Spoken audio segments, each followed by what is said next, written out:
life I had to face. Jester, I'm anxious. Yeah, no, me too. Yeah, we're into the quarterfinals now. We've eliminated a lot of teams today. A lot of teams. Indeed. Had to go home. I know. Not coming back. They're The done. last qualifier, they gave it their best shot. They played well. We've seen some teams play extremely well today. I shed a virtual tear for our fallen teams, but that Now just we means- have the 8 best or Indeed. 16 best at this point. Well, it's the top 16, Yeah. because quarters is 4 sets a game. No, we're just top 8. Never mind. Yeah. We've eliminated more teams than I thought. Yep. But yeah, they're dead and gone. They're probably going to sleep and dinner. It's been a long day for them. Yep. But the victors, they got to move on, and so do we. We continue, and we continue on to another Gallo game. This Yes, time we do. facing the clan of Noobs. Oh, that does But not they've made it sound this far. good. Another misnomer. The Noob clan making it to top 8. That's impressive. Well, top 8 or not, it's all going to come down to their picks Indeed. and how they play. So let's go ahead and take a look at this first game between Gallo and Noob Clan. We've Some got very identical picks. right? Some very identical picks. There's only one big difference, and that will be the deciding factor in all this. Gallo has Swiggins, Clunk, and Leon. Noob Clan sporting a Raylan, Clunk, and Swiggins. So here the difference is the Leon and the Raylan. And the two of them have an interesting little game of cat and mouse that they play, don't they? Swiggy, swiggy, swag. That's Swiggy, who swiggy, that's swag. who I'm putting this to. Just like what you saw with the Scold ears in the mirrors, I'm putting this down to how good Swiggins can come out from each side.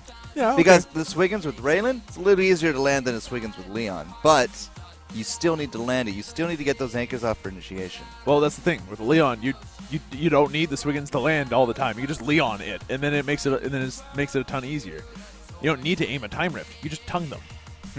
So it's In gonna theory, come you don't actually have to aim a time rift either. You just put it at your feet. true. So in this case, we've got Leon, who is the cat to who's like stealth and That's the sneaky cat and the mouse. rogue, and then you've got the hunter. You've got Okay. the Raylan, who's got the traps, the long range snipes.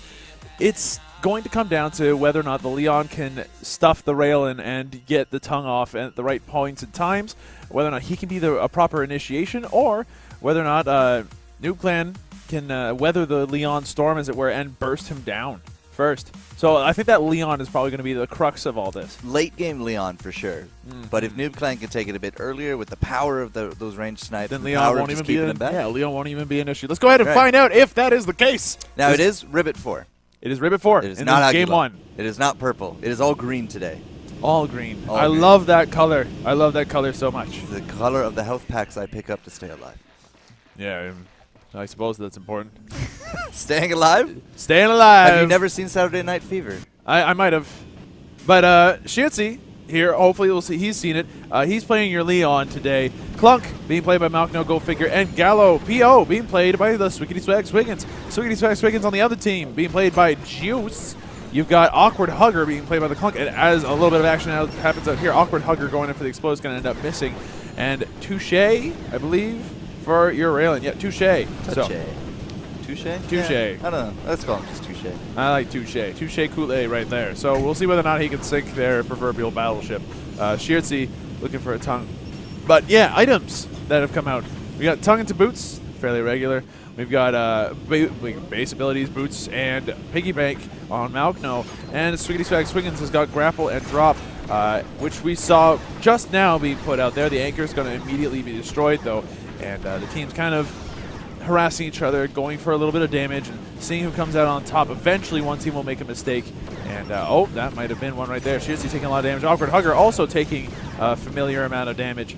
And the team's just going to go right back to where they were before. I love that name, Awkward Hugger. And he's playing Clunk, who wants to be hugging people. Awkwardly. With Awkwardly. explosions. That's maybe why it's awkward. Yeah, possibly. Is that an explosion in here? Yeah. That's okay. Anyway, Yep. so you've got base abilities being picked up by everybody else on the blue team. And that's it. No piggy banks, no nothing. They're aiming for the straight and narrow. They're going for the most economical 270 solar that you'll spend out of the gate. So we'll see how that ends up working out for them. But at the moment, the middle, at 2 minutes into the game, belonging firmly in the hands of Gallo. They've been trying to get off this combo again and again. They keep doing these engages. They keep trying to explode. They're also traveling as 3. Top lane, get the kills, get the creeps, I should say. Bottom lane, get the creeps. Top lane, get the creeps. It's working out really well. So what's Blue doing? Well, Solar they're Boss. going to pick up a Solar Boss. That's some good global Solar now in the pockets of Blue. Will keep them, fairly competitive. But when it's coming down to a lot of these creeps, yeah, it's a 3-man roam squad from Gallo using the vertical movement here of Ribbit just to get back and forth as quick as they can. And wow, that's going to be a tongue. Here comes the explode. It doesn't land on Juice. So we're still looking for that first blood. That group work to take out the Solar Boss ends up being a very economical move if you can kill it fast enough. It's 20 Solar a person. That's 4 droids apiece. That's as if everybody on your team suddenly got 2 waves of droids to themselves. That is a decent amount of farm, actually. So if you think about it that way, it's well worth your time to do it if you can keep back the lanes from the opposing push. If you're being put on your back foot and no one's coming to get you for these Solar Bosses, that could work out. Yeah, but that turret damage looking mighty fine for Gallo right now. Yeah, bottom turret's perfectly healthy, but this top turret taking a ton of damage. So yeah, that's not doing the best. Solar Boss is great and all, but you still got to put up this pressure, man. I mean, if you going to let them just take the top mid like that and then come in, oh, that could almost be a top kill first blood, but it's not. Either way, if you're all going to be bottom, that's cool. If you're going to go to the Solar, that's cool. But you can't let Gallo get such free tower damage. And that's the one problem with going for that Solar Boss, is that if you can't kill it fast enough, there's going to be some of that damage as you're too busy taking care of one boss over your tower. So out goes the Anchors. The Anchor's going to do nothing in the long run. And both teams just going right back to it. Red team farming like straight up together. There's no breaking apart this 3-man pain train. Not yet. They anyway. are doing work. They are doing work, and boom, your first blood going away on Malkno. Tongue into grapple, into anchor, into explode. So finally, their wombo combo pulling off at 4 minutes into this game. Tell you, it's all about them anchors. It is all about them anchors, and every single member of the red team hitting, a nice sizable amount of solar, with the exception of PO, who isn't farming any of this right now. He's still going to pick up some solar here, just on the back end of that turret being destroyed. Yep. The blue team, they're only sitting at, they're already sitting like 100 or 300 solar behind as a team. It's not looking good for them, despite the fact that they got that Solar Boss kill earlier. Yeah, it was a first blood and a tower. I mean, that by itself will outclass any kind of Solar Boss advantage that you have. And, Solar Boss is back up. The spawn timer is not nearly as long as some people like to think. So, picking up a Solar Boss in your spare time, going at it, getting it again, it's just like if you're feeding the worm on Sirota, It might not seem like individually a really big difference, but time and time again, it will add up to a significant amount of cash.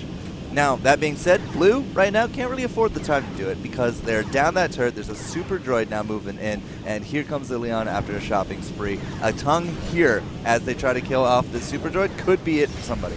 Yeah, and with backstab available, if they can keep people in place long enough, Shirtzi able to not only clear waves extremely quickly on his own, but he's able to destroy someone's HP pool if they're busy trying to run away. So we'll see what Shirtzi decides to go after this. That was a well-used 400 solar to pick up those 2 upgrades. Malkno picking up Snare Bite and 1 rank in Thermonuclear Cleaner. So, nuclear cleaner, not nuclear. I'm not, yeah. Nuclear cleaner. Thermonuclear Cleaner. That's a weird one to say. But he's picked that up, and we got 2 ranks in Blue Heart Metal being picked up by PO. So he's got plenty of on-demand stunning and damage, which is great, especially against somebody like, Juice. But it's not going to end up working out here as the explode comes out on both teams. And, Gallo running away for their lives. PO, unfortunately, getting body blocked and left-clicked down. So that's going to be 1-1 now. Board all tied up in terms of kills.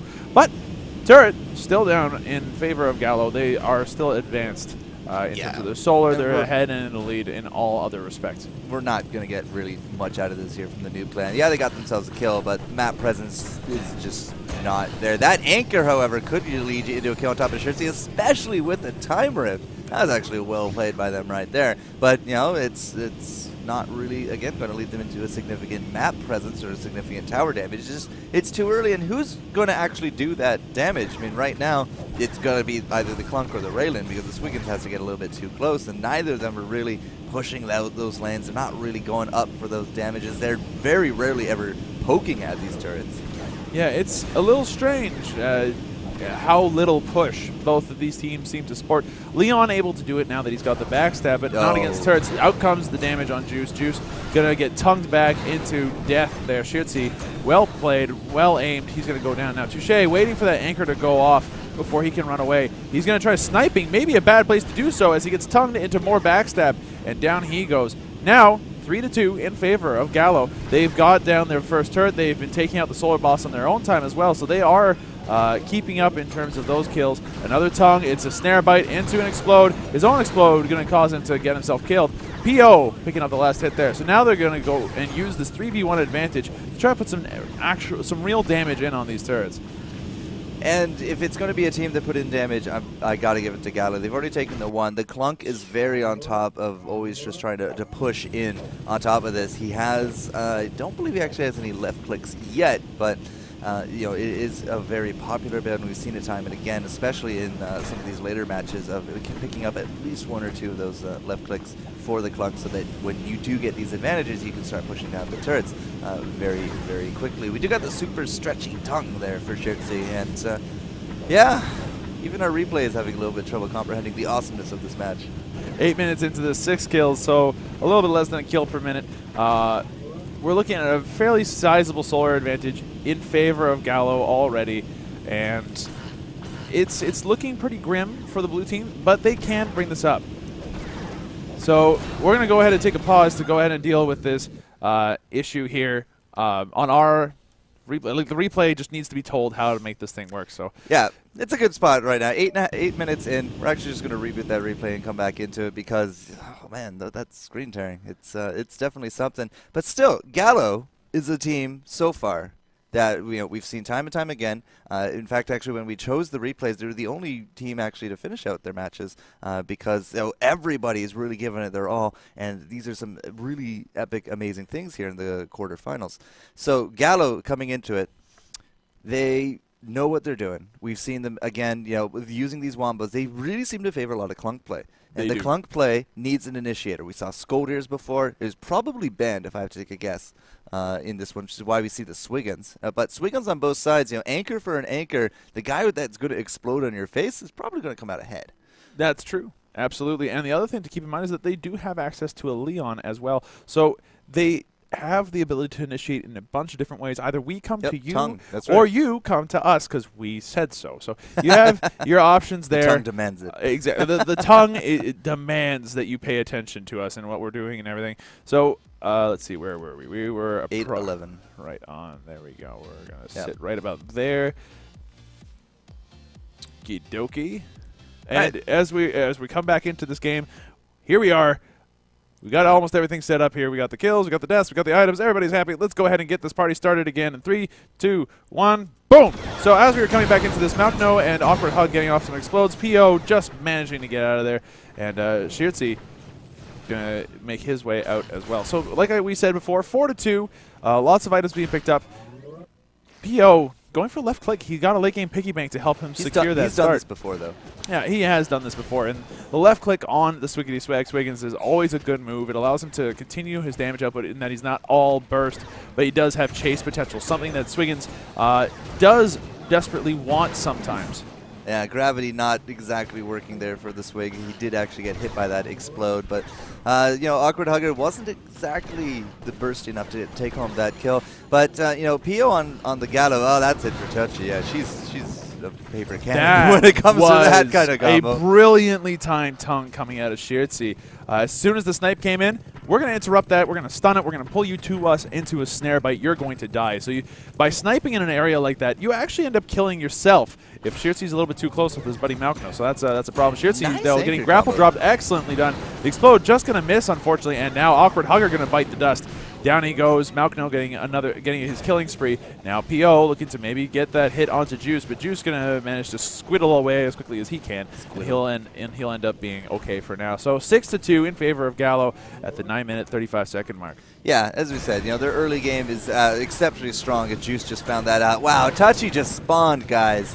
You do bring up a good point. When you sit there with a Raylan and you want to snipe, you're leaving yourself up to some really significant counterplay. Anchor, because you're not moving. Tongue, because you're not moving. You're not even going to snipe off on that. And, you can just advance with a big with the big self-destruct. So you are tricking yourself a little bit into kind of just being bait. And it doesn't help if you're doing it in front of a tower, because these guys have hit points. They have a lot of hit points, and they can just laugh off a snipe now. 450 damage. Look at these guys. They got a Clunk and a Swiggins. Neither of them really care, and they will go in on you anyway. Yep. Plus, they, like you mentioned, they have plenty of ways to interrupt it now. So if they see you do that, they will penalize you for it. Shirtzi coming in, cleaning up this wave here and supporting his rocket droid as best as he can before going up invisible to maybe take out Awkward Hugger. Malkno coming in with the bite. The explode not happening. Awkward Hugger going to get it off though and kill himself in the process. So Malkno going to just walk away, pick up some HP. Shirtzi going to do some of the same as well. And the blue team now chasing in onto PO. going to get the random drop onto Malkno from the distance, but the anchor just going to instantly get melted. Yeah, they brought down Shirtzi really low on that one, so the Leon had to actually just make an exit on the back of that. And you know, if you are Clunk and you are going to go down, just self-destruct. Yeah, it's going to be great. That is just nasty. Yeah, who needs a Swiggins when you've got a Leon? Like that's the big thing here. We mentioned before that there's multiple ways to start these fights, and they're really abusing that. Like, they have the threat of the Swiggins. You can't go out. But you also can't go out because if you think that the Clunk is alone or the Swiggins is alone, think again. The Leon's there to tongue you into what is probably certain death.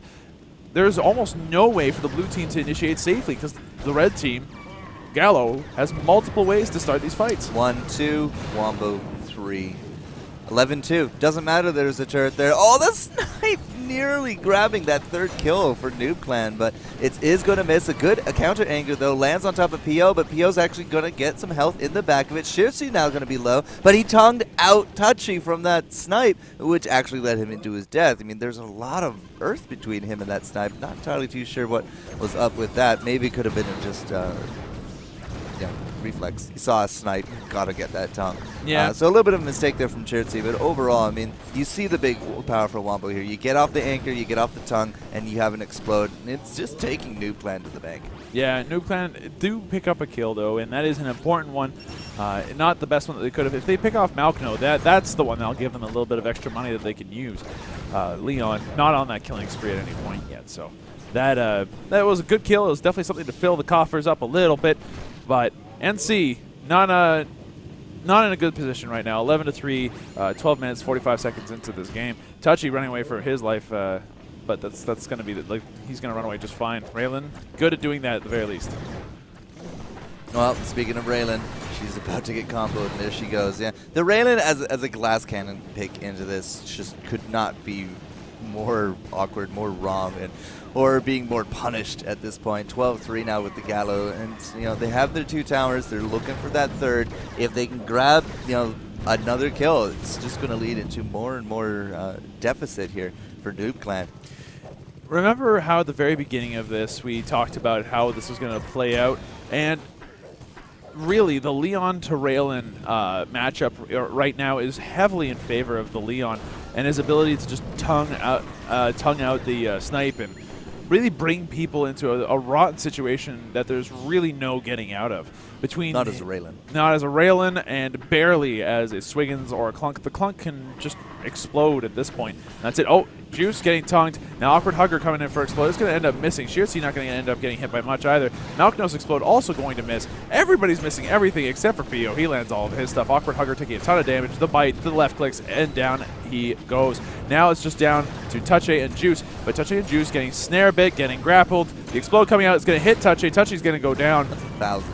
Yeah, that is 1,000 damage explode. 2 ranks of thermonuclear cleaner. That is going to clean his clock as they move in to start dealing some damage here. 14-3 in favor of Gallo as they bring damage onto these tier 2 towers. Now we keep talking about how Clunk, he gets that explode, especially if he's getting ahead, but then he goes into the left click, and you can see he already does have the 1 left click ability here. A little bit of damage there on top of that turret. He's able to clean up this creep wave. Very little trouble. Top lane as well, bringing that tower basically to its knees. It's down to 2 bars. That's very easy killable, and especially in some of these bigger fights, if this creep wave starts pushing up, yeah, it's just going to do the work for them.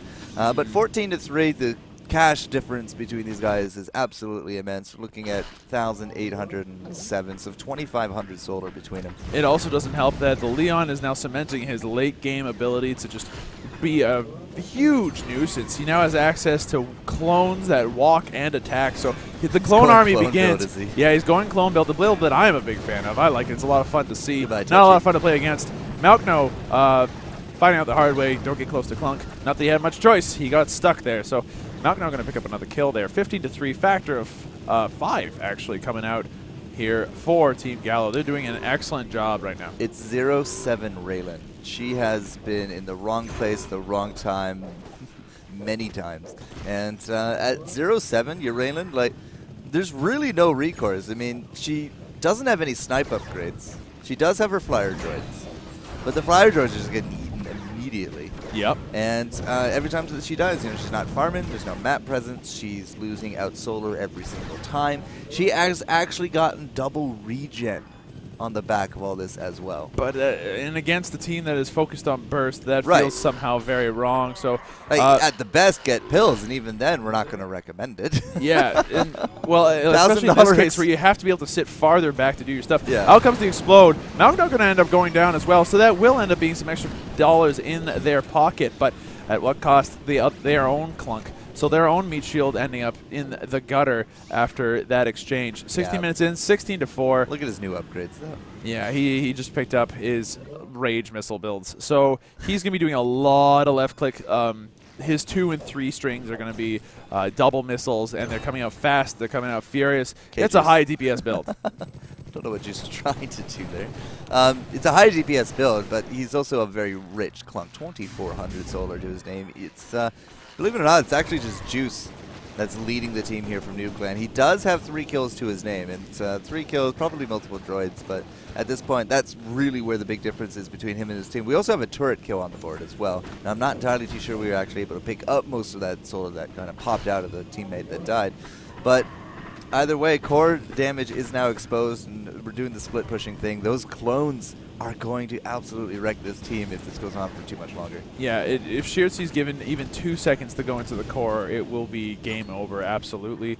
Even with abilities that don't do extra damage to buildings, clones alone are a good way to do it. And now Malkno going in for the explode is going to end up hitting. You can't say the same thing for Awkward Hugger as the 2 last teammates. That's going to be a team wipe. Yet there was a painful sandwich there. Swiggins managing to get the body block off. No one could get home. And the red team, Gallo, going to take a commanding 19-4 win against their adversaries here in this first match in this best of 3. Now, that was a very commanding game, but as I said, we've talked a lot about how Gallo is just a top-notch team. They have the good mechanics, they got the good drafts, they execute wonderfully. Noob Clan cannot be a terrible team. I refuse to believe that they're a terrible team. They're here into the top 8. No, top 4. I don't know. We're in quarters. That's Quarterfinals. Top 8. Math. They beat 120 other teams to get here. Not by themselves, but they won. They beat a best of 3, and then they got here. Yep. Where they got beat very soundly. I cannot imagine though that's maybe it was just a bad pairing. Maybe they got a bad draft. Maybe they're not very used to Rivet. I don't know. I want to see more from them. I want to see them do better in game 2 because just getting to this stage, Gallo is either stupidly good or maybe Noob Clan just had a bad day. I'm chalking this up to draft. Could be. The Raylan into a Leon? And Raylan against Leon, yeah, in this particular case. The Clunk and the 0-8 by the end of it. Yeah, the Clunk and the Swiggins were practically evenly matched. They were going the same kind of builds, the same rough time, and if it wasn't for the solar difference, they'd be exactly the same off, yeah, I that think. Was the big they both played there. very well. What decided this was that Raylan went for Time Rift early instead of going for a snipe or something like that, which could have been sitting. It's like one of those things where it's like you are playing Raylan, you want to sit farther in the back. Time Rift it's necessary to be in around mid-range to be there, and if you're in mid-range, Leon can get you. And in this case, Leon did, and he farmed up well, mind you. He was sitting at 2,400 at the end, and he got Clone Army that exploded with backstab. He did very, very well. And that had a lot to do with the build that Raylan ended up going compared to the build that Leon ended up getting. And on top of it, just the characters themselves end up being very different in that matchup. Leon offering another initiation alternative, which allowed them to pick their fights. Right. Raylan, not so much. But we have seen time rifts before as zoning tools.